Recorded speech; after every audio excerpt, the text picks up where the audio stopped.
Saat ini anak saya yang pertama sama kedua sedang mondok di Malang, Ustadz.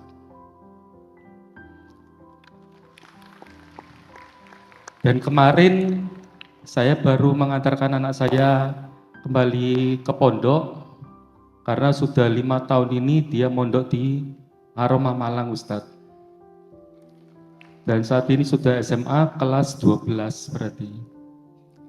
Dan hari ini nanti sebelum pukul 3 sore saya akan mengantarkan anak saya yang kedua cowok untuk kembali ke pondok untuk menempuh. Assalamualaikum warahmatullahi wabarakatuh. Jumpa lagi dengan channel Nalar Terarah. Kali ini channel Nalar Terarah akan mengupas tentang fenomena atau kejadian yang ada di dalam suatu keluarga yang beda agama. Kita tahu keluarga beda agama ini adalah keluarga yang masing-masing istri bersikuku dengan agamanya, begitu juga suami bersikuku dengan agamanya. Nah, saya akan menyoroti bukan dari sisi hukum, tapi dari sisi fenomena sosial dan fenomena budaya yang terjadi dalam keluarga itu dalam mensikapi atau dalam menempatkan agama untuk anak-anaknya. Baiklah, saya akan mengupas tipis-tipis agar para pemirsa bisa memahami tentang perbedaan agama dan bagaimana nasib anak-anaknya untuk beragama. Apakah memilih ibunya, agama ibunya, atau memilih agama bapaknya. Ada seorang yang terjadi di Surabaya, dia seorang laki-laki yang senang pengajian, seorang kiai lembut ya. Dia datang ke majelis taklim itu walaupun dia seorang Kristen. Nah, bapak ini seorang Kristen, punya istri yang beda agama, seorang Muslim. Nah, karisma bapak ini menginginkan istrinya itu menjalankan Islam kafah, yaitu dengan memakai hijab. Nah, akhirnya istrinya juga memakai hijab. Nah, di samping itu anak-anaknya juga ikut ibunya untuk agama Islam, artinya beragama Islam semua. Nah, bapaknya ini menginginkan anak-anaknya itu ingin menjadi seorang ustadz. Maka ketiga anaknya yang Muslim ini disekolahkan di pesantren yang pada akhirnya nanti ingin menjadi ustadz. Nah, kenapa seorang bapak yang Kristen ini menginginkan anaknya ingin menjadi ustadz, tidak menginginkan mengikuti agamanya? Ini adalah satu fenomena yang merupakan hak prerogatif dari bapak tersebut. Bapak ini juga merasa bahwa dia ingin mendidik anaknya dan keluarga itu secara Islam, tapi dia sendiri masih memilih Kristen, nanti bersiku dengan iman Kristennya. Nah, mengapa bisa terjadi seorang yang kepala keluarga yang memiliki iman Kristen kuat, tapi menginginkan anak-anaknya dididik secara Islam dan menjadi seorang ustadz, bahkan istri juga disuruh untuk memakai hijab. Nah, ada apa dengan fenomena ini? Nah, di sini ada sesuatu yang bisa kita jelaskan secara fenomenal. Nah, bapak ini sebetulnya hati nuraninya ingin masuk Islam, cuma ada hal-hal tertentu yang membuat dia merasa tidak ingin melepaskan imannya.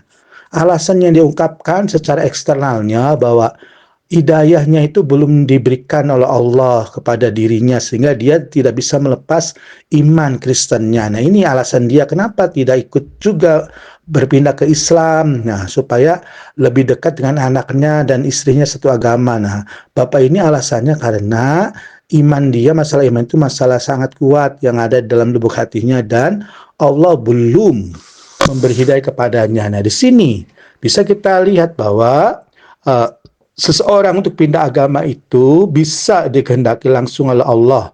Artinya Allah memberikan hati orang itu untuk memeluk Islam, walaupun hanya sekedar lihat perantaranya. Misalnya kayak Coach Stephen, dia dikasih hidayah dari Allah dengan melihat orang sholat. Begitu juga Cica Kuswoyo diberikan oleh Allah hidayahnya ketika melihat azan maghrib. Nah, dan yang lainnya. Nah, jadi hidayah itu bisa Allah berikan ketika manusia itu udah berusaha melihat sesuatu sebagai perantara. Nah, makanya kalau alasan orang Bapak ini adalah kalau Allah belum memberikan hidayah berarti kurang tepat karena hidayah juga harus dia jemput, artinya diupayakan untuk mencarinya. Nah, sekalipun Bapak ini sudah membiarkan atau menginginkan anak jadi ustadz di sekolah pesantren, tapi dia tidak membuka imannya dengan cara apa? Tadi harus mempelajari Al-Quran atau berguru ke ustadz lagi lebih lanjut. Nah, di sini kalau dia ingin menjemput hidayahnya, maka hidayahnya itu akan dijemput. Nah, hidayahnya harus dijemput. Nah, dari sini maka Allah akan membuka insya Allah hidayah orang itu untuk menerima Islam. Jadi kalau misalnya Bapak ini yang Nasrani, yang Kristen ini kekeh pada imannya, tapi dengan alasan Allah belum menjemputnya, itu kurang tepat. Karena hidayah itu harus dibukakan oleh dianya, dicari. Nah, ketika dicari maka Allah membukakan hatinya.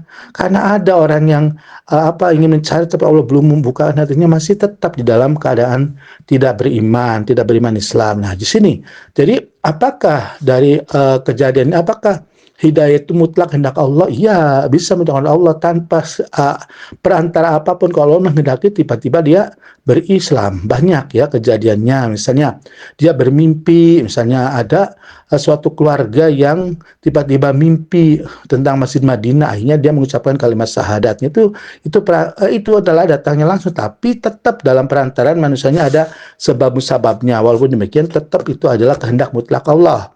Nah, ada yang manusia itu mencari terus saja dengan mempelajari kitab Al-Quran. Nah, ini juga salah satu upaya untuk dijemput hidayahnya. Jadi hidayah itu bisa dijemput, bisa Allah memberikan langsung tanpa upaya sekeras mungkin. Nah, seperti tadi tuh, mimpi dia ketemu di Madinah, di Masjid Nabawi. Nah, ini salah satu Allah memberikan ibrahnya ya, jalannya. Jadi ringan.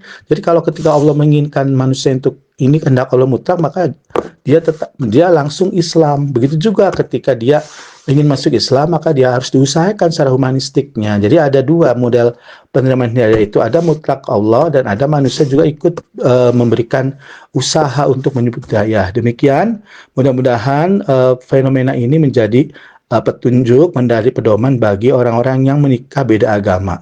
Sekian, wassalamualaikum warahmatullahi wabarakatuh.